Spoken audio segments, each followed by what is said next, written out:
Դե ինչ եկեք անմիջապես սուզվենք կախվածության բարդ, բայց չափազանց հետաքրքիր կենսաբանության այս վերլուծության մեջ։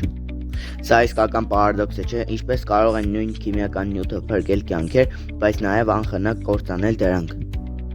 Պատկերացնում եք, այս նյութերն ունեն ապշեցուցիչ երկակիություն, մի դեպքում նրանք բժշկական հրաշք են, մյուսում կենսաբանական անեծ։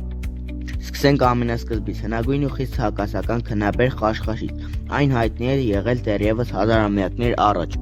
Ամենացնցողն այն է, թե որքան շատ կենսական կարևորության տեղամիջոցներ են ստացվում ընդամենը այս մեկ բույսից։ Բայց հենց այդ նուրբ սահմանը հատվում է, մեր մարմինը կոպիտ ասած ենթարկվում է դաժան կենսաբանական գրոհի։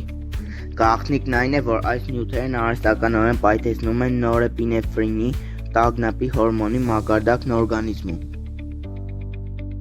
Սա ստիպում է սրտին աշխատել գերբեռնված առանց դատարի, առաջացնելով ֆիզիոլոգիական շատ վտանգավոր ահագնացնող խնդիրներ, ժամանակի ընթացքում այս սթրեսը բառացիորեն քայքայում է սիրտն ու զարկերակները, հասցնելով կաթվածի վտանգը կրիտիկական կետի։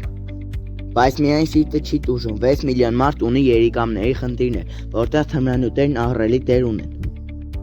Գիտեք, երիկամները մեր մարմնի ֆիլտրերն են, իսկ այս նյութերը խեղդում են դրանց տոքսիկ աղբով։ Այս ահռելի ծանրաբեռնվածությունը բերում է ռաբդոմիոլիզի։ Մկանները սկսում են քայքայվել ու թունավորել ողջ արյան համակարգը։